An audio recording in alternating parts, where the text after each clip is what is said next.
Austin, y en el Centro de Estudios sobre Seguridad y Defensa de la Universidad de Massey en Nueva Zelanda. Sus principales áreas de interés son la teoría de las relaciones internacionales, seguridad en el Indo-Pacífico y la política exterior y de defensa de Australia, Nueva Zelanda, India, Estados Unidos, Canadá y Reino Unido.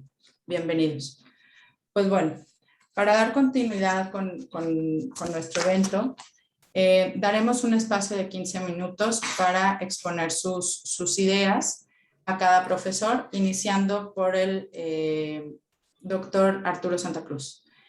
Y continuamos como se les fueron presentando, para al final dar un espacio de 20 minutos a preguntas y diálogo entre los asistentes.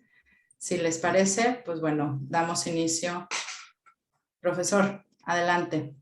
Gracias Adriana, gracias por servir como moderadora, por las presentaciones. Es un gusto saludar a los colegas y a nuestra audiencia aquí, estudiantes, y también veía por lo menos a alguna colega por allí, a Diana. Bien, entonces, iniciando con los trabajos de esta mesa, que me toca ser el primero, y exponer, como ya anunciaba Adriana, sobre la política exterior de Estados Unidos bajo esta nueva administración, este nuevo presidente, Joe Biden. Sí, como ya todos ustedes estarán al tanto desde que era candidato presidencial como después de asumir la presidencia, uno de sus primeros de sus primeras y de más importantes frases con referencia al ámbito internacional ha sido: Estados Unidos está de regreso, ¿sí? Así pues, cuando uno piensa, se pregunta, se interroga sobre la política exterior de Estados Unidos bajo este presidente y con esta premisa que acabo de mencionar, este dicho del presidente Biden, del antes candidato Biden, de que Estados Unidos está de regreso, hay una pregunta implícita en todo esto y tiene que ver con una vuelta esperada, supuesta, a la normalidad, ¿sí? Ahora bien, si esa es la pregunta implícita y también la promesa, digamos, desde que era candidato de Joe Biden, habría que empezar entonces por preguntarse qué es lo normal cuando uno está hablando de política exterior estadounidense, ¿sí? ¿A qué normalidad nos estamos refiriendo? Pues bien, aquí yo diría que la normalidad en cuestión es básicamente el liberalismo, el orden liberal internacional que Estados Unidos ayudó fundamentalmente a construir, sobre todo en el periodo de la posguerra. Es decir, fue una especie de estructura normativa, también material, por supuesto, que estuvo vigente en buena medida bajo la batuta de Estados Unidos por más o menos 70 años. Es decir, básicamente del periodo que va de 1945 a 2015, 2016 todavía, 71 años, el último año de Barack Obama, y que se ve por lo menos interrumpida durante la presidencia de Donald Trump, ¿sí? Ahora bien, este orden liberal internacional que, como ya les mencionaba, se extiende al menos por unos 70 años, se puede distinguir incluso dentro de él un par de periodos importantes.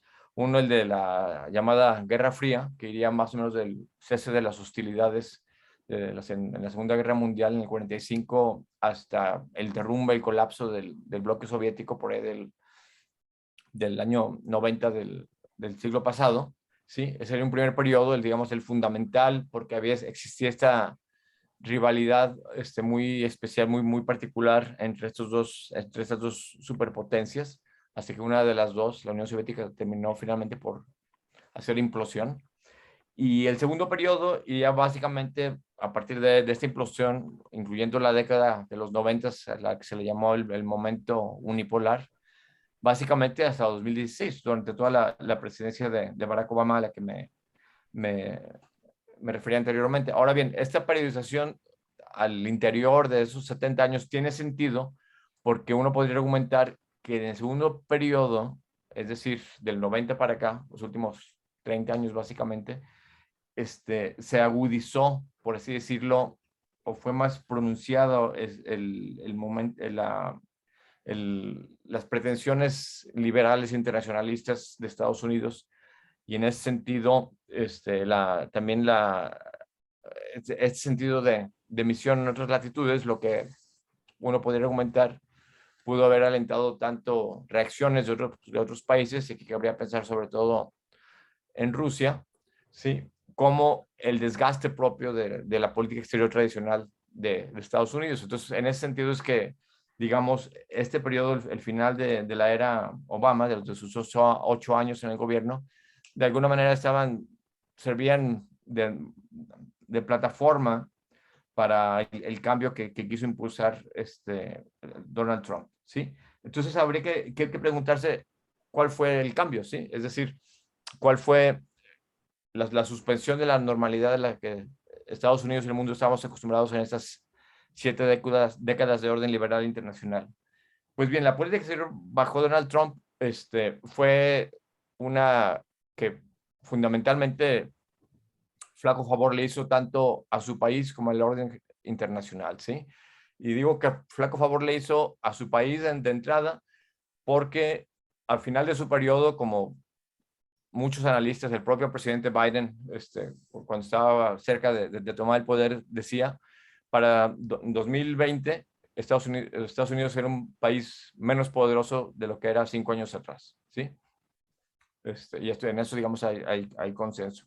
Y también fue un desastre para el orden internacional, pues por la serie de medidas básicamente de corte unilateral adoptadas por la administración Trump, ¿sí? Habría que recordar que de entrada, y ya acercándonos un poquito al tema central de esta mesa, en su primer día de gobierno, lo primero que hace Donald Trump es retirar a su país, excluir a su país del acuerdo transpacífico que a duras penas y difícilmente y con mucho esfuerzo había negociado la administración Obama, en un intento por hacer este pivote a Asia, ¿sí? Y por lo tanto un contrapeso a China. Pero no quedó ahí nada más.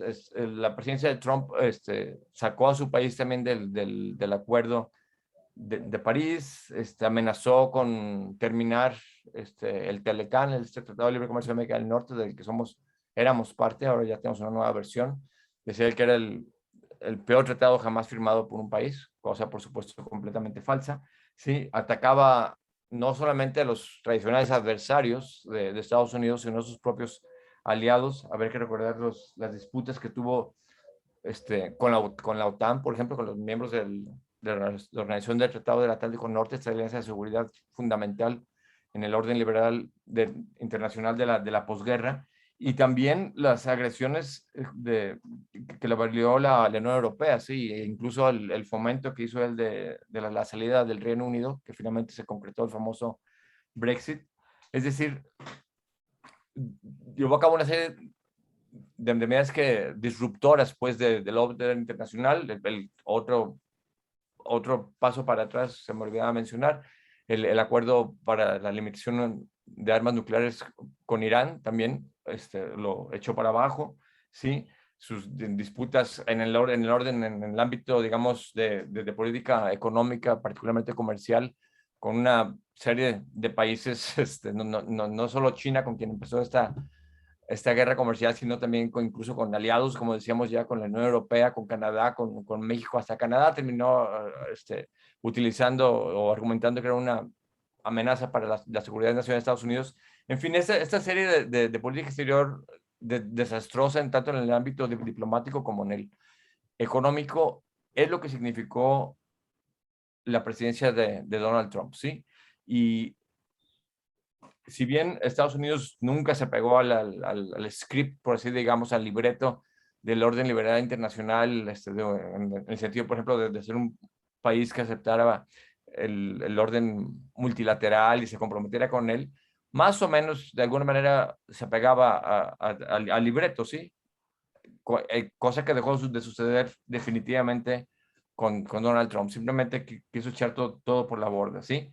Entonces, es difícil, pues, creer que un presidente, en este caso Donald Trump, se haya embarcado en esa serie de medidas que, como decía hace unos minutos, dañaron fuertemente no solo a la política internacional, sino a su país en particular. O sea, valdría ser la pena el ejercicio contrafactual y preguntarse si Estados Unidos hubiera podido llegar a tener el poderío que tuvo hacia el final, por ejemplo, del siglo XX, en el momento unipolar que ya mencionamos antes, si sus mandatarios, después del término de la Segunda Guerra Mundial, hubieran adoptado políticas como las que adoptó Donald Trump, ¿sí?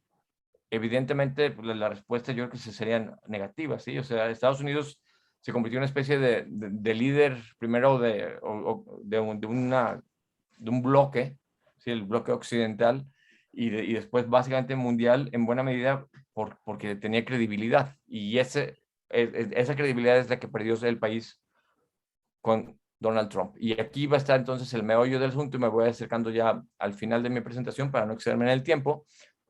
Creo que me quedan 5 minutos, ¿es correcto? Sí, ok, sí. Entonces decía yo que esa pérdida de credibilidad es exactamente lo que le heredó Donald Trump a Joe Biden. Eso es un reto mayúsculo, ¿sí?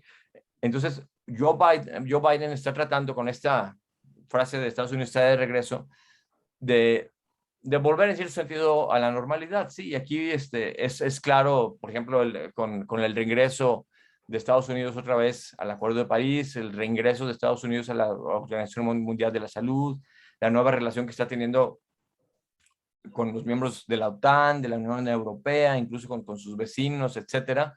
Es evidente que está haciendo un uso mucho más estratégico, mucho más sabio, digamos, de la diplomacia, ¿sí? Tiene un equipo de profesionales. Él mismo fungió prácticamente como embajador de Estados Unidos ante América Latina, o sino como embajador, por lo menos como el encargado de la diplomacia estadounidense frente a América Latina durante los 8 años del presidente Obama. Realizó alrededor de una veintena de viajes, de hecho, a la región. ¿Sí? Él sabe de política internacional, y el equipo que tiene, como decía yo anteriormente, es un equipo de gente profesional, empezando por su secretario de Estado. ¿Sí? Entonces, en ese sentido, evidentemente, Joe Biden está intentando cumplir con regreso a la normalidad implícito en su promesa del regreso de Estados Unidos, mediante la reparación de los puentes que había intentado quemar, y que quemó parcialmente en algunos casos la administración de Trump. Pero sin embargo, diría yo que la administración de Biden, más que restablecer la normalidad, ¿sí? Se está tratando de adaptarse a una nueva normalidad. Es decir, yo creo que su gobierno está bien consciente que lo que era no puede volver a ser, ¿sí? Lo que era no puede volver a ser, en buena medida, y también volviendo al tema implícito de esta mesa, al común denominador de las ponencias, diría yo, de las presentaciones, es el ascenso de China, ¿sí? Este reacomodo que está teniendo la política internacional, en buena medida por el ascenso de China. Y es aquí donde se ve que este regreso de Estados Unidos, esta nueva normalidad a la que se referencia, está en buena medida enfocada en un cambio de prioridades. ¿Sí? Aquí sí se ve más claramente, bajo la administración Biden, que en términos relativos, digamos, Europa, el Medio Oriente están pidiendo espacio vis a vis, comparado con el este de Asia, y con la competencia, digamos, estratégica con China, ¿sí? Una muestra clara de esto es esta reciente alianza, el AUKUS, este pacto con Australia y Reino Unido, la venta o sea, aparte del pacto entre estos 3 países, la venta de submarinos de propulsión nuclear a Australia, ¿sí? Todo esto nos está indicando que las prioridades se están moviendo, y que la nueva normalidad es otra, no es la que existía anteriormente. Lo que sí está regresando es el uso primordial de la diplomacia como herramienta fundamental para las relaciones de Estados Unidos con otros países, en lugar de ese modo transaccional coercitivo que tenía su predecesor Donald Trump en su relación en el ámbito exterior, ¿sí? Entonces, digamos que eso es lo que está intentando hacer Estados Unidos, pero aquí volvemos entonces al problema que yo mencionaba anteriormente, que es la pérdida de credibilidad, ¿sí? La pérdida de credibilidad se dio evidentemente durante el periodo de Trump, vis a vis otros países. Habría que recordar las declaraciones de muchos líderes, incluyendo la canciller alemana, sobre cómo Europa debía de encargarse ya en adelante de sus propios asuntos y depender menos de Estados Unidos. Pero el problema de credibilidad no es solamente el que se vivió entonces, sino que el problema de aquí es la sombra hacia el futuro, ¿sí? Y en ese sentido, el problema tiene que ver con lo que se puede esperar, ¿sí?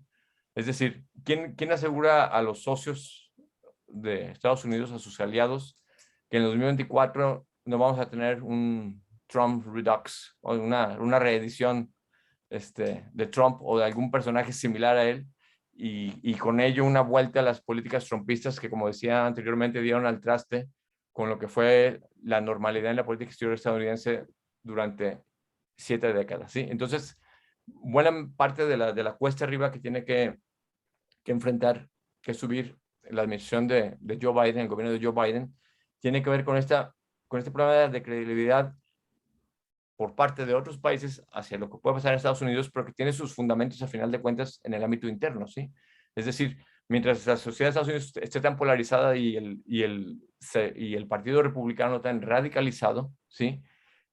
Esta amenaza va a seguir latente. En ese sentido, lo que tiene que hacer la administración Biden es asegurarse de que la normalidad política interna regrese a su país, y en base a un ambiente menos polarizado, en base al voto que cuente igual por parte de todos los ciudadanos, algo que están tratando de impedir los republicanos, Estados Unidos pueda otra vez llevar a cabo una política tanto interna como externa más normal, es decir, una como la que estuvimos acostumbrados durante las 7 décadas posteriores al fin de la Segunda Guerra Mundial. Y bien, hasta aquí le dejaría. Muchas gracias. Sí, interesante cómo le va a tocar reconstruir todo lo que había deshecho Trump, y bueno, esperar que no venga otra persona igual. A movernos el piso de lo que tenemos conocido como las instituciones internacionales, a no saber a dónde voltear a ver, ¿no? Pero bueno, muchas gracias. Profesor Roberto, Buen día, les comprendemos Okay. Ahí está ya. Muchas Listo. gracias. Gracias. Gracias a Adriana por coordinar esta mesa, y también obviamente un agradecimiento y un reconocimiento a todo el equipo de AMEI por retomar este congreso en las condiciones que ya todos conocemos. Bien, yo me voy a apoyar en algunas presentaciones de PDF para presentar mi ponencia. Entonces, aquí la tengo. Bueno, yo voy a hablar, como ya se dijo, sobre el nuevo papel de China en el este de Asia. Comenzaré por una anécdota relativamente conocida, que hace varios años, cuando Hillary Clinton, como secretaria de Estado, presentó en Foreign Affairs un paper, bueno, una ponencia muy amplia, muy sustantiva, sobre el siglo de América, el siglo de Estados Unidos en el este de Asia, y le preguntaron a Lee Kuan Yew qué opinaba de esto y cómo veía el asunto de China. Lo único que contestó él, bueno, China siempre ha estado aquí. En ese sentido, retomo esta idea del nuevo papel, en el sentido de que es nuevas características, obviamente relacionadas con la globalización y todo lo que estamos viviendo, pero China siempre ha estado en Asia, históricamente. No exagero si digo que tiene centenas y miles de años en esta área. Bueno, yo me voy a referir a algunos contenidos fundamentales de esta ponencia, decía hace un momento, con una referencia. Voy a mencionar varias cosas de manera muy general, con una provocación más de carácter intelectual, porque, bueno, son contenidos muy amplios de cada uno de estos temas a los que me voy a referir. Entonces, decía, China siempre ha sido un jugador estratégico en la región, en los 70s, como ya lo vimos, China comienza una característica nueva, inicia de participación, sobre todo con el crecimiento económico y con una política que comenzó con Deng Xiaoping de llevar a China el mundo, o el mundo a China, y después la política de go out, o sea, de llevar a China al mundo, que es lo que estamos viviendo actualmente. Y en este contexto, por supuesto, está el este de Asia. Me voy a referir rápidamente a algunos aspectos de cooperación internacional, de ayuda, de inversión extranjera directa, RCEP y el BRIC. Entonces, muy rápidamente, ya decía en este encuadre histórico muy general, después de varias disminución en su importancia relativa, sobre todo por la división interna del país y varios ascensos a lo largo de la historia, que estamos viendo el último ascenso de China después de más de un siglo de postración por efectos tanto internos como externos, con la intervención de las grandes potencias entonces en China, y ahora pues somos testigos de un momento histórico de renacimiento de China, decía, con nuevas características. Ya refiriéndome a los aspectos de cooperación internacional, que es fundamental en lo que estamos viviendo en China, más bien de lo que estamos viviendo de China en el exterior, es que ha habido grandes inversiones de diferentes maneras, sobre todo de ayuda, de cooperación internacional para el desarrollo, de inversión extranjera directa.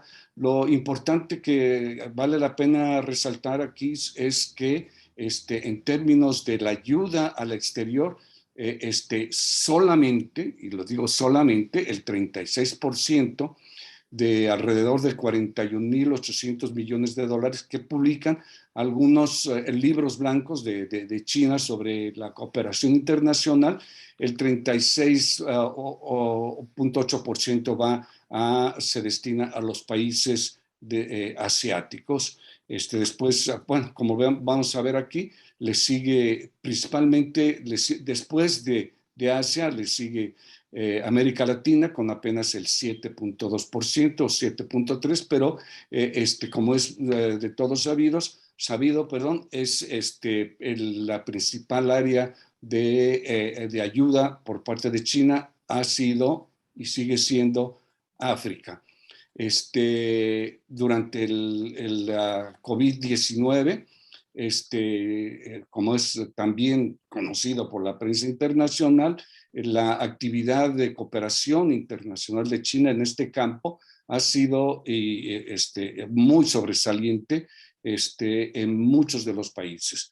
Para el punto de mi tema es que para junio del 2021, apenas unos meses, se acaba de publicar por la Associated Press un dato que encontré recientemente, es que China había enviado a los países del ASEAN, solamente a los 10 países de ASEAN, alrededor de 100 millones de dosis de anti-COVID-19, o sea, de vacunas. Entonces, hay estos aspectos de apoyo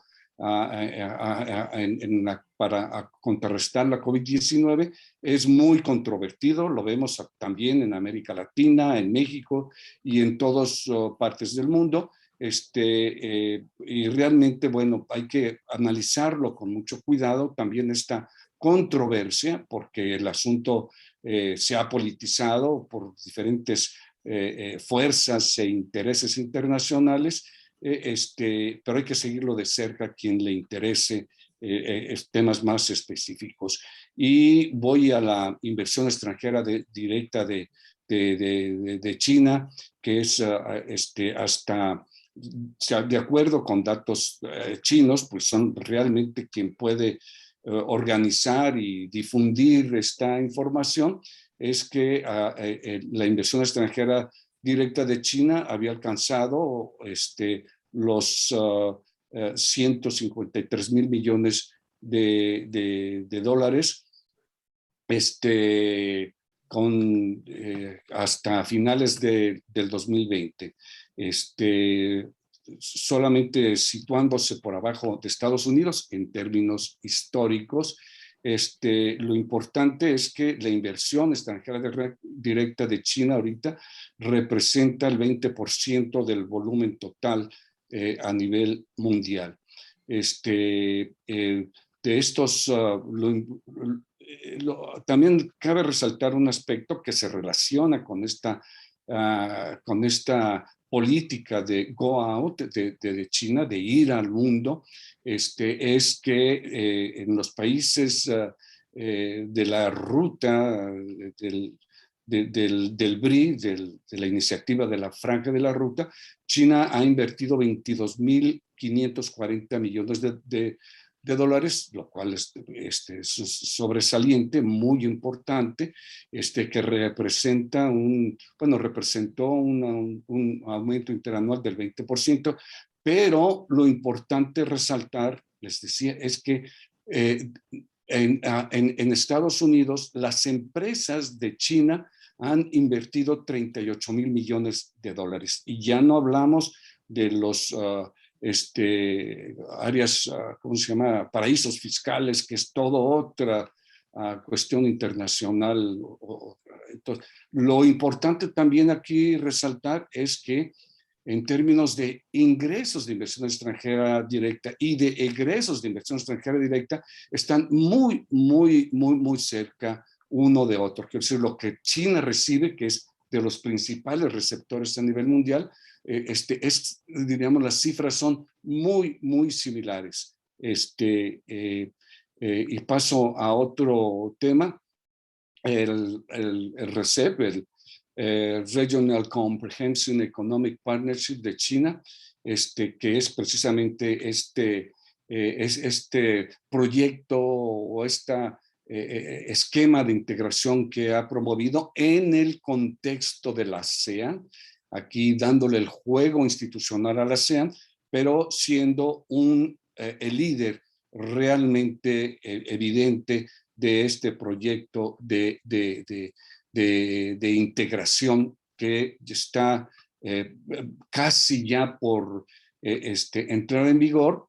Faltan algunos países, recientemente, hace un mes o mes y medio por ahí, lo firmó Japón, obviamente China. Aquí tiene muchas implicaciones para México, dado que algunos países que están en el RCEP son al mismo tiempo socios del CP, del TPP o del TIPAC. O sea que para México representa un reto y una oportunidad también. El hecho de que varias empresas chinas que están, por ejemplo, en Vietnam, puedan entrar en este esquema de un semitratado de libre comercio. Hay que ver en qué condiciones entra en efecto esto y acercarse a México. La iniciativa de la Franja y de la Ruta, que es otro aspecto muy importante de la cooperación internacional de China, y va delimitando, va clarificando la forma en que China está exactamente allegando diríamos, sus bienes, su tecnología, su know-how hacia países menos desarrollados, subdesarrollados. Es también un reto para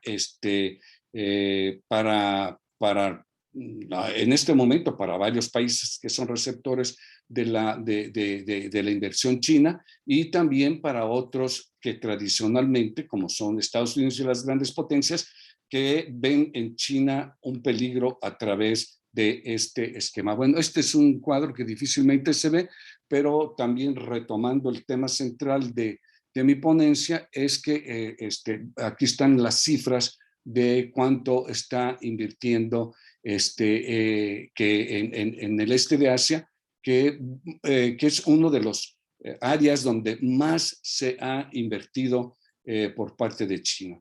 La importancia estratégica del este de Asia es de todos conocido seguramente. Decía ya en términos de la estrategia del regionalismo, de los procesos de integración, el este de Asia es fundamental para China. Y aquí vemos un juego geoeconómico, pero también geoestratégico de alcances pues que hasta ahora pues los estamos viendo. ¿Cuánto tiempo me queda, perdón, Adriana? 3 minutos. 3 minutos. Entonces, bueno, en este contexto vemos también que además de todo este apoyo que ha dado, hay una serie de contradicciones en el Mar del Sur de China sobre todo. Y voy rápidamente a las conclusiones. Lo que quiero decir que a nivel de conclusiones exactamente es que la influencia de China es cada vez mayor en los asuntos regionales y en los asuntos mundiales. Y como también es de sobra conocido, o cuando menos quienes entren de nuevo a estos temas, verán que hay toda un trasfondo diríamos ideológico y de los dentro del paradigma del realismo ofensivo, que ven a China como o que se utiliza, o algunos intereses ven a China como el nuevo hegemón. Esto difícilmente lo lograría, cuando menos en unos 20, 30 años, y China, por supuesto, no lo reconoce. China, textualmente, o los líderes chinos han afirmado categóricamente que ellos quieren jugar, diríamos, en términos de igualdad con las grandes potencias. Y, por supuesto, dentro de su estrategia regional, considera que China como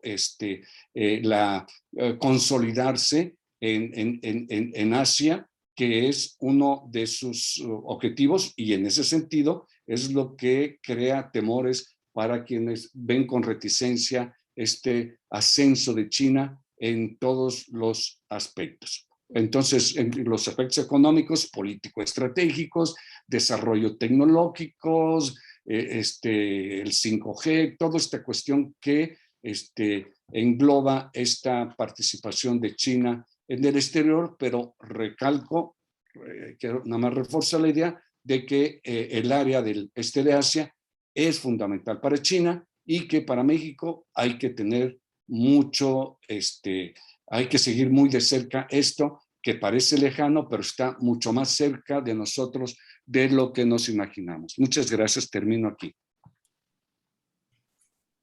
Muchas gracias, Roberto. Interesante cómo ha ascendido China, y bueno, yo creo que seguirá en ascenso, y a lo mejor es buscar las alianzas, como dice. Es el turno ahora de José Jesús Bravo Vergara con la Asociación Sino-Rusa Seguridad Contrapeso al Poder Estadounidense en Asia. Gracias, maestro.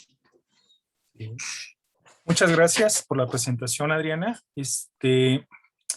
Yo quisiera hacer también una presentación. No sé si haya modo. Si no, pues no importa. Pero si hay modo, estaría muy bien. Sí, necesitamos que Roberto deje de compartir para que puedas compartir. Ok, gracias. Perdón, Sí. No hay problema, Doc. No, pues se nota que no soy experto en este rollo. Nadie somos, todos aprendimos. Es que, ¿sabe qué? Es que me salí, la pantalla se me achicó totalmente. Sí. Y No. Abajo, donde está el icono de Zoom, la vuelve a recuperar, o donde está se ve una rayita verde y una roja, y luego ya a un ladito del chat, ahí o bueno, arriba también le pone stop Sí. share screen. Sí, no hay problema, Ya está. Parece que ya está. Sí, es que... No hay problema. Aquí está, entonces. ¿Sí se ve la presentación? Perfecto, Sí. perfecto. ¿Sí se ve entera o no? ¿O se ve la mitad? Porque no voy a hacer lo que el otro día. Sí, sí se Sí ve. se ve. Se Muy ve bien. bien. Ok, perfecto. Bueno, mi presentación se concentra en lo siguiente. Yo hablo de la Asociación Sino-Rusa, la seguridad y el contrapeso al poder estadounidense en Asia. Mi idea central es plantear, bueno, que efectivamente Estados Unidos sigue siendo la potencia hegemónica, sigue teniendo lo que Christian Russell Smith señala, ¿no? Tiene capacidades materiales, las mayores que cualquier otra potencia, sigue teniendo la aquiescencia internacional, o al menos de gran parte de la sociedad internacional, y desde luego la voluntad de mantener el orden que le ha favorecido en el transcurso de tantas décadas, desde 1945, como bien había señalado el doctor Santa Cruz. No más que yo también empiezo a identificar, bueno, yo creo que varios, no soy el único, empezamos a identificar que efectivamente, como bien lo señaló también el doctor Santa Cruz, se empieza a desgastar la posición de Estados Unidos en muchos ámbitos, pero en algunas regiones es más evidente.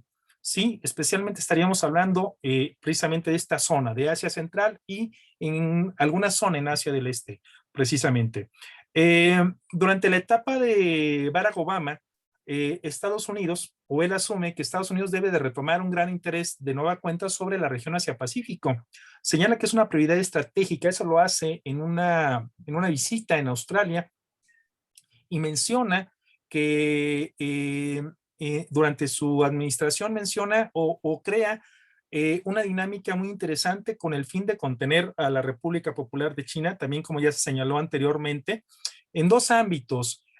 Apoyar a aquellos países que tengan contenciosos con la República Popular China, obviamente en el espacio o en lo que se refiere a Japón, lo que se refiere al artículo 5 del Tratado de Cooperación y Seguridad Mutua, donde señala que las islas Senkaku, que ahorita mencionó precisamente el doctor Roberto Hernández, son parte de este esquema de defensa, ¿sí? De este acuerdo de cooperación y seguridad que tiene con este país de Asia del Este, con Japón. Y desde luego, lo que también se había señalado, la promoción del tratado o del acuerdo transpacífico, que era una estrategia que no había iniciado Obama, que habían iniciado otros países, pero que Obama lo toma y lo hace suyo y lo promueve y pretende hacer un gran acuerdo que no tiene la oportunidad de ratificarlo. Eso se hubiera dado precisamente durante la administración de Donald Trump, y también, como ya se señaló, pues a los 3 días de que entra al poder, a la Casa Blanca, le da al traste este planteamiento. La idea era fundamental, era una estrategia que tenía, digamos, una directriz de índole económica, pero con un objetivo muy claro: contener geopolíticamente a China en varios ámbitos, ¿no? Ese era uno de los puntos. Obviamente, desde hace años se viene tratando esta idea de que existe una competencia directa que dirige un conflicto entre la República Popular de China y Estados Unidos, especialmente la visión del realismo estructural de Kenneth Walsh en su momento, y posteriormente estaríamos hablando incluso de esta visión que tuvo en su momento Huntington con su choque de civilizaciones. Sí, pero estaríamos también planteando entonces que algunos autores como Graham Allison señala que se puede dar esa existencia, la trampa de Tucídides, es decir, la presentación de una tensión estructural en donde una potencia emergente reta a la potencia dominante, creando un ambiente de gran tensión y de condiciones que pueden dirigir a un conflicto. Estados Unidos obviamente es la potencia hegemónica, China es la potencia emergente, pero es una potencia emergente con un crecimiento muy rápido, con un crecimiento además incesante en el campo de lo económico, en el campo ahora también de lo político, y desde luego con un presupuesto militar que está creciendo cada vez, que no llega posiblemente a 1/3 lo que gasta Estados Unidos anualmente, pero que a final de cuentas está creciendo. Y entra un competidor que plantea o está encontrando cierta asociación con la República Popular de China en ciertas áreas al menos, que es Rusia. Rusia, hay que recordar obviamente el gran eje de la Unión Soviética, y intentando ahora recuperar su lugar en ese espacio postsoviético. La idea es, o lo que se está planteando para muchos es que se está dando una especie de competencia en ciertas áreas que plantean la construcción o la producción de un equilibrio de poder entre Rusia o la asociación entre Rusia y China por un lado y por otro lado Estados Unidos. No estamos hablando de que esto sea una alianza, ojo con esto, no va por ahí el rollo, más bien lo que queremos plantear es que existe una asociación en asuntos estratégicos por parte de Rusia y de China que la idea para ellos es contener en todo caso la intromisión de Estados Unidos en zonas que tradicionalmente han sido zonas de influencia de estos países. ¿Sí? Ese es el punto. Pero dentro de este equilibrio de poder, también no es fácil darse el lujo, perdón, de plantearse una dinámica de competencia plenamente de armamento, del ámbito militar, sí, del ámbito material, sino que emplean otro tipo de estrategias también que son muy interesantes, pero que pertenecen a este ámbito del equilibrio del poder. Estamos hablando del soft balancing, ¿sí? Que es una dinámica tácita, un balance indirecto a través de herramientas no militares como la diplomacia económica, las instituciones internacionales o los acuerdos diplomáticos. La idea es demorar, frustrar, socavar el poder agresivo de la potencia dominante. Y como señala T.B. Paul, el objetivo es evitar represalias directas o moderar al menos la reacción agresiva de esta potencia dominante. Ese es el objetivo. Hay varios puntos que hay que tomar como referencia también respecto a Rusia y a China. Se trata de dos países que son independientes respecto a Estados Unidos para su protección. Son países lo suficientemente fuertes como para protegerse a sí mismos. Ambos se han negado a integrarse plenamente al orden y a muchas instituciones occidentales. Y al menos en Asia Central y en Asia del Este, ambas están trabajando en conjunto con el fin de alcanzar esas metas, de crear un orden en el cual exista una dinámica que no se concentra en un poder unipolar, como había pasado precisamente en la década de 1990, y que empiezan estos países a declarar y a demandar un orden, pero que sea de índole multipolar. Uno de los estrados que empiezan a utilizar Rusia y China en esta dinámica de asociación es precisamente el Grupo de los Cinco de Shanghái, que comienza o que es fundada en 1996 precisamente por estos dos países, más 3 estados de Asia Central, del espacio soviético, obviamente, Kirguistán, Kazajstán y Tayikistán. Esto se va a hacer de una manera más establecida, digamos, más firme, con la fundación ahora sí, o la creación de la Organización para la Cooperación de Shanghái en 2003, en donde además de estos 5 países se sumaría también Uzbekistán, ¿sí? Y se va a ampliar con la presencia o con la membresía de India y de Pakistán apenas hace 4 años, que es algo bien interesante también. ¿Qué es lo que busca la Asociación para la Cooperación de Shanghái? Varios rubros, varios elementos importantes: fortalecer la confianza, la buena vecindad, el combate al terrorismo y al separatismo, la cooperación regional, crecimiento económico, respeto a la soberanía, independencia, integridad territorial y prevención de actos ilegítimos dirigidos hacia los intereses de los miembros de este tratado, de este acuerdo, ¿sí? En términos muy generales, hay muchos más, pero estos son algunos de los más relevantes. China, hay que recordar que empezó un gran despliegue con la reforma económica implementada por Deng Xiaoping en 1978. Obviamente es un crecimiento constante extraordinario, llega al 9% anual y así dura varios años, ¿sí? Entonces es un crecimiento de magnitud extraordinaria el que tiene la República Popular de China, desde luego. Empieza también a plantearse que por ese mismo crecimiento y por las demandas que tiene China, hay algunos países, especialmente en este caso Estados Unidos, que empiezan a plantear cierta reticencia ante este crecimiento. Para no entrar en conflicto, al menos al menos en el discurso, el presidente Hu Jintao alrededor de 2003 y señala que es preciso que China muestre que su tendencia es a un desarrollo de índole pacífico, ¿no? Así se denomina, ¿no? En ese sentido.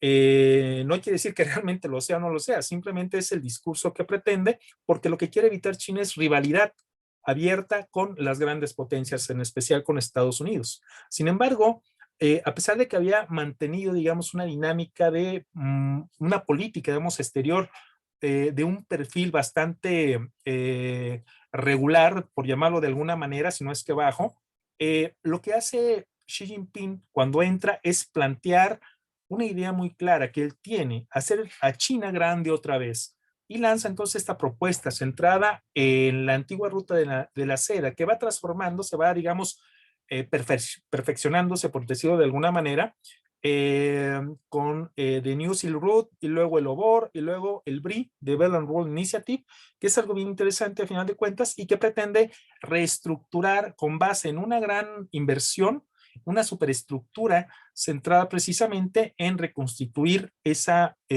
antigua ruta de la seda a través, obviamente, de nuevas dinámicas. El objetivo es muy claro, ¿sí? Para China es muy claro, es que esa estructura le permita acceder a los mercados, le permita acceder a las fuentes de materia prima y cree, digamos, espacios seguros al comercio chino, con obviamente una construcción de infraestructura que cree logística favorable a las ideas de China. Obviamente están estos dos planteamientos, tanto por Asia Central como por el mar, ¿no? Lo que le llaman la ruta marítima de la seda también.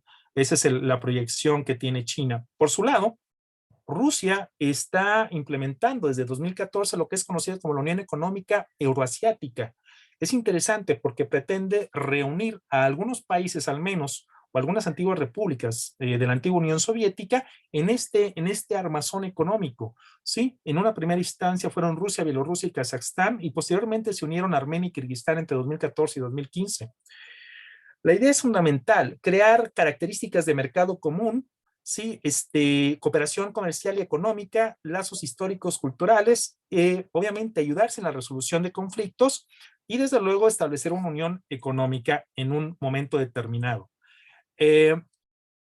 Hacia mayo de 2015, ambos países emitieron una declaración, ¿sí? En cuanto a cooperar para enlazar la construcción de la Unión Económica Euroasiática con la franja económica de la Ruta de la Seda. Y es un punto interesante, ¿sí? La idea es establecer un entendimiento mutuo, claro, entre ambas potencias. Los líderes chinos y rusos han enfatizado en que tanto la Organización para la Cooperación de Shanghái como la Unión Económica Euroasiática podrían cooperar abiertamente en establecer la longitud de lo que pretende China, el BRI, la franja y ruta, precisamente. Y hay que tener también cuestiones o una visión muy clara de que China está trabajando en varias pistas. Una de ellas es precisamente con Rusia de forma directa y otra es entre China y la Unión Económica Euroasiática. Y hay obviamente alguna idea, alguna proyección de establecer un acuerdo de libre comercio. Posiblemente se dirija a ese punto, posiblemente tengan que negociar mucho más, pero la idea es que tanto la proyección de Rusia en su idea, en su proyección de integración con las antiguas repúblicas soviéticas, como China, a través ya sea de la Organización para la Cooperación de Shanghái, puedan obviamente ayudar a la implementación del plan que tiene de Belt and Road Initiative. Obviamente hay otros puntos importantes que también manejan los dos países y que están destinados al menos a dar algún tipo de advertencia clara, y es ahí cuando entra no nada más el soft balancing, sino también otro tipo de dinámica que tiene que ver más con el uso de la capacidad militar, y son los ejercicios militares conjuntos que llevan a cabo rusos y chinos, como la Misión por la Paz, que se concentra en las acciones en el marco de la Organización de Cooperación de Shanghái y que están enfocados a la lucha contra las insurgencias. Es un acuerdo que se inicia prácticamente desde el propio comienzo, la fundación de la Organización para la Cooperación de Shanghái. Asimismo, sí. 3 minutos. Gracias. Se llevan a cabo también los ejercicios navales bilaterales y, ojo con esto, China, más bien Rusia ha tenido la necesidad de acercarse a la República Popular de China, especialmente después de la situación de Crimea en 2014, la situación de Ucrania, por las sanciones que obtuvo, obviamente, de parte de países europeos y especialmente también de Estados Unidos.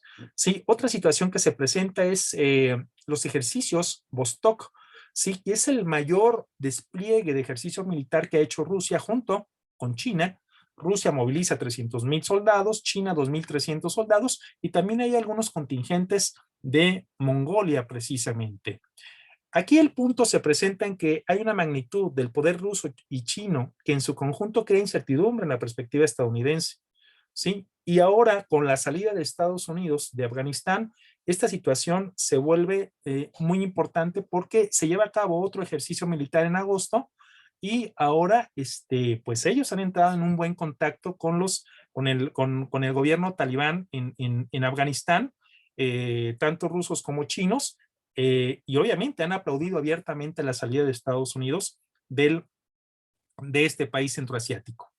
Como resultados finales podemos plantear lo siguiente: desde el punto de vista del uso del soft power, la Organización para la Cooperación de Shanghái plantea que se crean un marco de cooperación y vigilancia hacia terceros entre miembros de dicho organismo, es decir, que no admiten cercanía de ejércitos de terceros países en los países miembros. Y además se pretende la ampliación de esta Organización para la Cooperación de Shanghái a Irán y a Mongolia.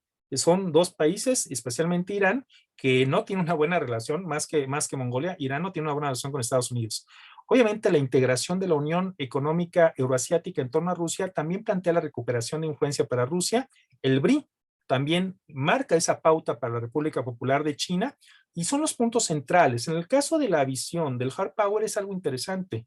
A través también de cierta presión rusa, en una primera instancia, Estados Unidos ha tenido que sacar sus tropas de Uzbekistán, ¿sí? Y de Kirguistán en 2014. Asimismo, han creado esta visión de fuerzas armadas colectivas de reacción, ¿sí? De las antiguas repúblicas soviéticas, las que ustedes ven aquí, son 6 al menos, ¿sí? Y además, los ejercicios constantes en el ámbito militar con la República Popular de China y otros países de Asia Central se vuelve una constante que marca una pauta y plantea una advertencia, al menos en cierta zona. El resultado final es que Asia Central parece estar libre de la presencia estadounidense, al menos por este tiempo, sí, y que China ve facilitada la expansión de su presencia hacia Asia Central, por un lado, el BRI en ese sentido, y desde luego una situación que favorece también a Rusia en la integración de la Unión Económica Euroasiática y desde luego, insisto, lo que pretende China con The Belt and Road Initiative. Eso sería todo por mi parte. Muchas gracias por su atención. Muchas gracias. Muy interesante ver cómo estas asociaciones sí hacen más asociación con economías pivote, ¿no? Pero bueno, ahora para continuar y finalizar con la participación de los ponentes, cedo la palabra a Miguel Alejandro Híjar Chiapa, que nos va a hablar de India en el Indo-Pacífico, gran potencia reticente. Adelante, Miguel. Muchas gracias, Adriana. Inicio agradeciendo a la Asociación Mexicana de Estudios Internacionales por la organización y realización de este congreso, a pesar de las adversas circunstancias traídas por la pandemia. Agradezco mucho a Adriana por moderar esta mesa y, por supuesto, también a mis colegas Arturo, Roberto y José por sus ponencias tan ilustrativas y que también me dan a mí la pauta para poder hablar un poco de India en contraste a estos 3 países que son reconocidos como las 3 grandes potencias en esta región que conocemos como Asia-Pacífico. Y yo quiero iniciar justamente planteando una especie de reto a la idea de Asia-Pacífico que justamente este panel lleva por título. Y es por ello que yo en el título de mi ponencia utilizo justamente el título de Indo-Pacífico. Indo-Pacífico como este nuevo entendimiento, este nuevo concepto que le da otra dimensión a la construcción social de la región.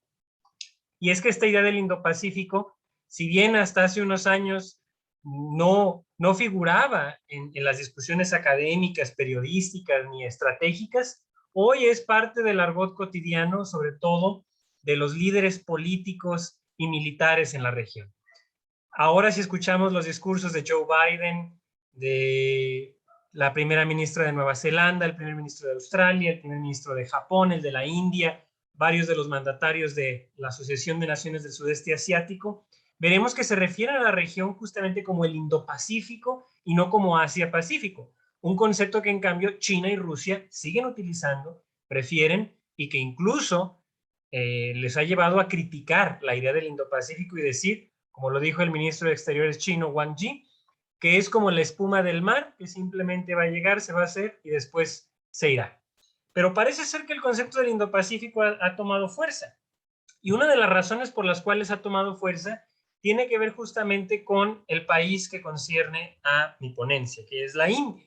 El que ahora la India tenga esta relevancia estratégica en la región nos plantea nuevos escenarios para la seguridad y las relaciones internacionales de esta parte del mundo. Claro que la India hasta hace algunos años no era visto como este actor tan estratégico y tan relevante, a pesar de que históricamente pues, ha sido un centro neurálgico en esta parte del mundo. Si nos vamos incluso un poco atrás, si nos vamos hacia la época previa a la expansión europea, podemos darnos cuenta que tanto China como la India eran el centro de la economía global. Y es por ello que justamente los europeos buscaban el camino para llegar a lo que llamaban las Indias, al lejano oriente. Y esto se debía en gran medida por la riqueza y por supuesto los bienes que buscaban conseguir ahí.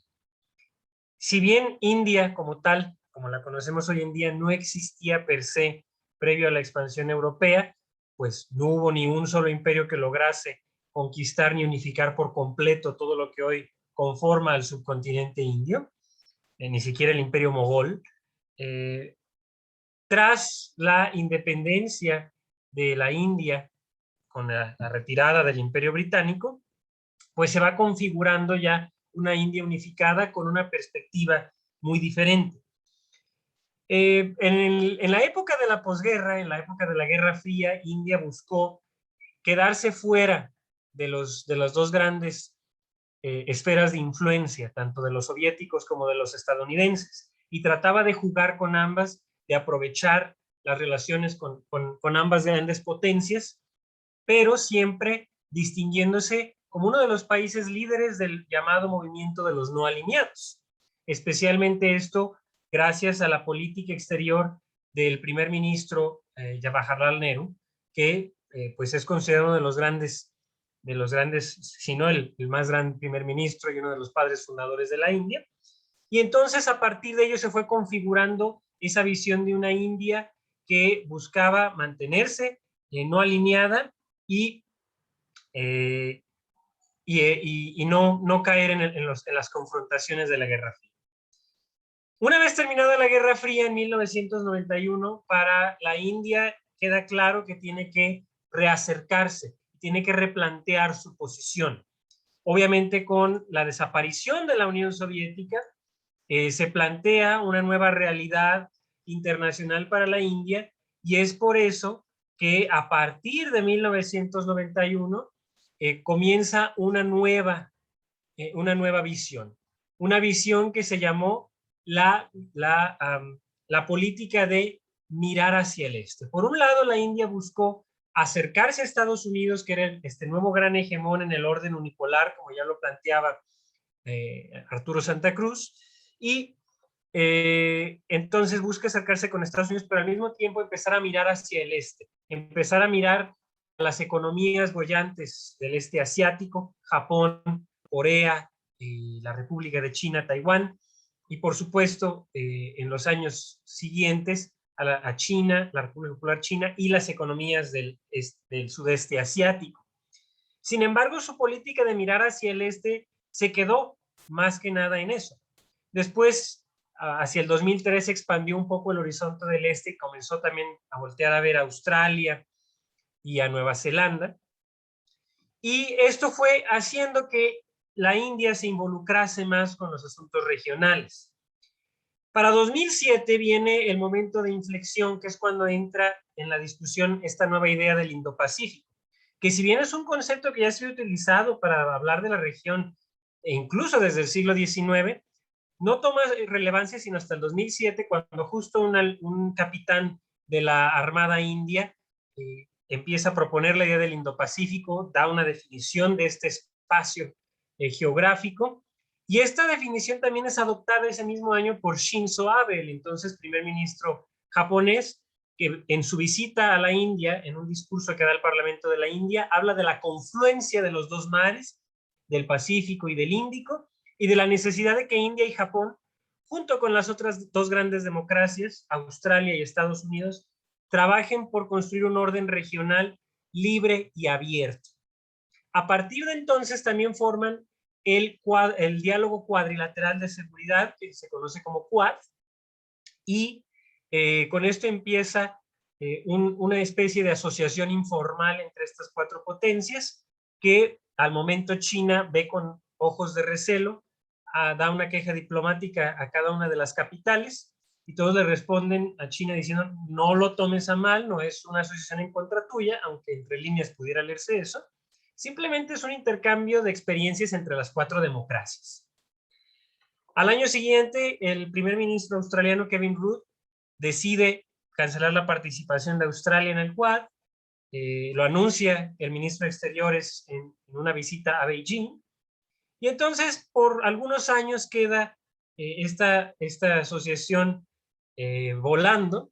La India empieza a acercarse un poco a China, a pesar de la rivalidad histórica que tiene con China desde la época de la Guerra Fría, con una guerra que lucharon, con conflictos territoriales que aún persisten y con constantes encontronazos que aún podemos ver en tiempos recientes. Aún así empieza a acercarse en el marco de los BRICS, empieza también a acercarse en el contexto de esta asociación sino-rusa que de la cual ya nos hablaba José, y entonces esto plantea pues nuevas realidades. Para 2017, sin embargo, el Quad revive, porque para este entonces se alinean las estrellas. Shinzo Abe es otra vez primer ministro en Japón. En Australia hay un gobierno del Partido Liberal, que ahí el Partido Liberal es el conservador, con Malcolm Turnbull, Donald Trump en Estados Unidos y Narendra Modi, un líder nacionalista en India. Modi también empieza a hablar de una política ya no nada más de mirar hacia el este, sino de actuar hacia el este. Y empieza a tomar medidas para ello, se involucra más con la idea del Indo-Pacífico, e incluso en el 2018 revela cuál es la visión de India para el Indo-Pacífico en su famoso discurso de la cumbre de Shangri-La, que es una cumbre de seguridad en ASEAN. Y entonces, pues esto nos viene a replantear el papel de la India. Se involucra cada vez más con los otros países, empieza a firmar acuerdos de asociación estratégica, principalmente con los miembros del Quad, se arroja completamente en los brazos de los Estados Unidos, y ahora con el Quad, pues hemos visto que el Quad ya no nada más se trata de reuniones entre los ministros de Exteriores o oficiales de los ministerios de Exteriores. Ya tuvieron sus dos primeras reuniones al nivel de líderes de Estado, de los jefes de Estado, jefes de gobierno, como fue primero una reunión virtual y después ya una reunión presencial este año en la Casa Blanca, con Joe Biden, Yoshihide Suga, Scott Morrison y Narendra Modi reuniéndose para seguir trabajando en conjunto, profundizar su cooperación. Entonces todo esto nos revela un nuevo actuar de la India en la región. Ahora, ¿por qué hablamos de una potencia, de una gran potencia reticente? El gran problema es que la India se ha visto a sí misma históricamente como una potencia media. Cuando hablamos de potencias medias, estamos hablando de países que tienen relativas capacidades materiales, pero que no tienen el mismo nivel de proyección que, digamos, Estados Unidos, China o Rusia, y que también se identifican a sí mismas como países con una identidad particular en el orden internacional. Creo que aquí hay que destacar algo, y aquí habría que considerar cuáles son esas capacidades materiales de la India, para poder entonces darnos cuenta de por qué esta evolución histórica en su comportamiento, cómo cambió de mirar hacia el este, actuar hacia el este y empezar a involucrarse más con las otras potencias regionales y en el orden internacional, y por qué ya no podríamos decir que la India, por lo menos en términos de sus capacidades materiales, es una potencia media. Quiero empezar primero con la población. India tiene 1.380 millones de habitantes, ese es el último dato del año pasado, lo que lo convierte en el segundo país más poblado. 1 de cada 6 habitantes en el mundo son indios. Y se proyecta que para el 2024 se convertirá en el país más poblado del mundo, sobrepasará a China. Cuando hablamos también del tamaño de la economía, estamos hablando de una economía de 2.622 aproximadamente millones de dólares. estamos hablando de que es la sexta economía del mundo después de Estados Unidos, China, Japón, Alemania y el Reino Unido. La sexta economía global, y se prevé que si todo sigue más o menos en las condiciones actuales, para el 2028 podría sobrepasar a Reino Unido, Alemania y Japón y convertirse en la tercera economía del mundo. En cuanto a territorio, también estamos hablando de un país sumamente grande, es el séptimo país más grande del mundo, con alrededor de 3.300 kilómetros cuadrados, y viene un punto muy importante, el gasto militar. El gasto militar de la India el año pasado fue de 72.9 mil millones de dólares. El tercer país que más gasto militar tiene en el mundo, después de Estados Unidos y China. Es el 2.9% del Producto Interno Bruto de la India. E incluso en términos porcentuales, si lo comparamos con el de China, China es solamente el 1.7% de su PIB, lo que tiene de gasto militar. Entonces la India tiene 1.2% más en términos, en este sentido, aunque claro, bueno, el gasto ya en términos generales, pues sí, supera bastante, pero insisto, incluso el gasto militar de la India es superior al de Rusia por más de 12,000 millones de dólares. Entonces, y si a esto le sumamos que la India también es una potencia que posee armas nucleares, y esto a pesar de que no es de los firmantes que tendrían que estar autorizados a la posesión de armas nucleares, y aún así los tiene. Y si a esto le sumamos, pues obviamente toda esta red de alianzas que ya estuve comentando, que ha ido tejiendo en la región, pues nos damos cuenta que la India empieza a tener una importancia, un peso estratégico tremendo. Y también sus relaciones comerciales con los países de la región han crecido de manera exorbitante. También al interior de la India, lo que hemos visto, por lo menos en el periodo de los últimos 25 años, es que se ha reducido en un 50% la cantidad de la población bajo la línea de pobreza en la India, lo cual pues también revela un importante desarrollo al interior de sus fronteras. Todo esto ha hecho que a India se le empiece a ver como el rival esperado para China.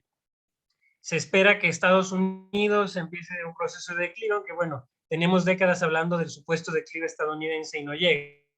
Pero estos cambios nos hacen pensar que India se podrá convertir en el gran rival en la región de China. Y esto, bueno, a pesar de que ha coqueteado con China, como ya lo mencionaba el doctor José Bravo, por ejemplo, con su participación en el organismo en la Organización para la Cooperación de Shanghái, pues realmente la India sigue teniendo una importante y profunda rivalidad con China. Las disputas territoriales causaron, por ejemplo, el año pasado un encontronazo que llevó a la muerte de varios soldados de ambas partes en la frontera. Y si vemos las elecciones que ha hecho en política exterior, especialmente a partir del gobierno de Narendra Modi, la India, pues nos damos cuenta que ha decidido alinearse a los intereses de Estados Unidos y de sus aliados en la región, principalmente Japón y Australia, con quienes ha intensificado y profundizado su relación con acuerdos de asociación estratégica, mayor cooperación militar, ejercicios navales conjuntos, cooperación en materia de seguridad y defensa. Y esto pues nos revela que pues India realmente está empezando a actuar como una gran potencia, tiene las capacidades de una gran potencia en la región. Sin embargo, India ha sido bastante cautelosa. Y la India ha sido bastante cautelosa, por un lado, por esta larga tradición de política exterior que empieza con Nehru, que ya mencionaba, en la que siempre ha tratado de manejar un equilibrio, un balance, primero en la Guerra Fría entre la Unión Soviética y Estados Unidos, y pareciera que en tiempos recientes entre China y Estados Unidos. Y por ello, pareciera que lo que ha buscado la India es tratar de mantener calmadas las aguas y no involucrarse en lo que pareciera una rivalidad inevitable, una confrontación inevitable entre China y Estados Unidos. Y es por eso que se hace la pregunta, tanto los aliados en la región que han tratado de empujar a China, porque incluso Australia, Japón y Estados Unidos y sus líderes lo han dicho en muchas ocasiones en los últimos 5 años, necesitamos que la India empiece a tomar un rol de mayor responsabilidad y liderazgo en los asuntos de seguridad de la región. ¿Por qué la India entonces es tan reticente a tomar ese papel, ese rol de gran potencia? Es aquí donde queda la gran incógnita. Y quizás mucho tiene que ver con que India está también tratando de consolidar su propio crecimiento, su propio desarrollo, y por otra parte también evitar mayores confrontaciones y mayores roces con China. Y que es por ello que ha buscado más bien refugiarse en este diálogo cuadrilateral de seguridad con Estados Unidos, Japón y Australia, jugando un rol más secundario y dejando que sea Estados Unidos quien tome la batuta, quien tome las riendas en este asunto de la seguridad regional. Entonces, podemos ver que con estos cambios y esta nueva idea del Indo-Pacífico se presenta una plataforma bastante conveniente para la India para que siga consolidando este camino hacia su desarrollo, hacia su crecimiento y a su consolidación como gran potencia, pero pues lo importante será, más allá de las capacidades materiales, la cuestión de la identidad. Cómo India se va a percibir a sí mismo, cómo el Estado indio se percibirá a sí mismo y al rol que se espera que juegue en las relaciones internacionales. Y mientras Narendra Modi y los líderes de la India no decidan empezar a abandonar esta supuesta identidad de potencia media a la que se han aferrado y se han abrazado, será difícil que la India empiece a jugar un rol mucho más activo como gran potencia en el escenario del Indo-Pacífico.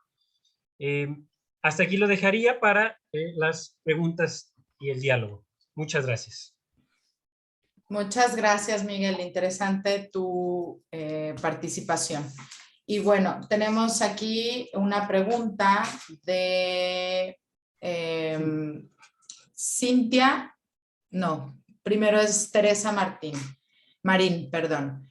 Dice ella, me gustaría preguntarle al doctor Roberto Hernández lo siguiente. En su ponencia mencionó que China no será capaz de convertirse en una hegemonía en las próximas décadas. Mi pregunta es, ¿qué le hace falta a China para lograrlo? Y también, ¿qué tendría que suceder en el mundo o con Estados Unidos para que China lograra tomar esta posición? Les leo las preguntas y después contestamos, o todas las preguntas mejor, ¿no? Cintia también le pregunta al doctor Roberto. Dice, comentó en su participación que era poco probable el que China se convirtiera en un país hegemón, o al menos tardaría muchos años. Sin embargo, dada la cooperación que tiene Rusia y China, tal como comentó el doctor Pepe Bravo, y las recientes actividades poco favorables de Estados Unidos, ¿no podría ayudar estas reacciones China-Rusia a que algunos de los dos países se convirtieran en un nuevo hegemón? Y pues, adelante, doctor. Muy bien, sí. Entonces, rápidamente trataré de contestar estas preguntas. Si China se convertirá en una gran potencia en los próximos años, miren, tenemos que ver en el conjunto de China qué es una gran potencia. Hay algunos aspectos sobresalientes que tiene China como una gran potencia, pero hay varios elementos que le faltan para competir con Estados Unidos. En términos, por ejemplo, estratégico-militares, está muy lejos, y lo reconocen los mismos chinos. China pretende para el 2049-2050 tener una fuerza militar de nivel mundial. Si lo vemos, China tiene 2 portaaviones, uno reconstruido de Ucrania y el Liaoning ahí con tecnología rusa, pero Estados Unidos tiene 20 y 20 de un avance tecnológico impresionante. Entonces, como militarmente, no. O sea, a veces nos llama la atención los logros de China en términos económicos, en términos comerciales y en términos tecnológicos. Sí, en algunos aspectos sí lo tiene, pero en otros aspectos le falta mucho también. Hay que recordar que China apenas está intentando salir de la trampa de ingreso medio. Esto es, su ingreso per cápita es poco superior de los $10,000. anuales. Y los países desarrollados, en términos de ingreso per cápita, andan entre 40 y 70 mil millones de dólares. Entonces, China lo sabe, que le falta mucho también para tener esa capacidad de una gran potencia económica. Sí, depende cómo lo midamos. China tiene el 14.5% del Producto Interno Bruto Mundial, Estados Unidos tiene el 20%, esto medido en dólares corrientes. Entonces, diríamos, le faltan muchos elementos, aunque hay algunos que llaman la atención. Entonces, cuando pretendemos considerar que esos elementos sobresalientes, por ejemplo, en el 5G y algunos otros, entonces ya se convierte en un gran hegemón. Hay que tener en cuenta que un gran hegemón como lo es Estados Unidos tiene soldados por todo el mundo. Los comandos que tiene a lo largo del mundo le permiten ser lo que coloquialmente se llama el policía del mundo. China no lo pretende, China no tiene esa intención, cuando menos es lo que manifiestan formalmente, aunque bueno, sí está consolidando sus intereses marítimos a lo largo del mundo para proteger sus propios intereses de carácter económico, que son la obtención de materias primas del exterior y la venta de productos manufacturados. Entonces, sería así, a grandes rasgos, a muy grandes rasgos, mi respuesta es que entonces que seamos muy cautelosos, porque es muy frecuente este tipo de afirmaciones, desde mi punto de vista, poco serias, algunas de carácter periodística, que llaman la atención. Es que China será el nuevo hegemón del mundo. Por favor, hay que definir, codificar qué es el nuevo hegemón. Entonces, y hay muchos elementos que había que discutir. Bueno, que lo dejo por ahí porque obviamente hay muchos aspectos, no sé cómo andemos de tiempo, sí. Sí, en teoría se nos terminó el tiempo ya. Y bueno, a mí me quedaron ganas de hablar precisamente de los valores de China como el policía del mundo. A lo mejor hablar un poco también de la ruta del Ártico y este ahorro que supone pasar del canal, evitar el canal de Suez, son 5.000 kilómetros. A lo mejor nos faltaría hablar un poquito más del reto que trae Joe Biden también para reconstruir el tejido social en Estados Unidos. Y bueno, tal vez me gustarían más los valores, aunque no sé qué tanto, de India como una potencia mundial o como el hegemón, los valores de India, pero bueno, aún hay mucho de qué hablar, pero pues bueno, muchísimas gracias por su participación. Un gusto saludarles a todos. Muchísimas gracias a los organizadores del evento y pues bueno, damos por terminada la sesión. Muchas gracias. Gracias. Hasta luego. Gracias a todos. Gracias. Gracias por su presencia. Gracias a Gracias por tu presencia. Saludos a los colegas. A ver, la Igualmente. foto del recuerdo. Gracias. Gracias por compartir la mesa. Hasta luego. Hasta pronto. Hasta pronto.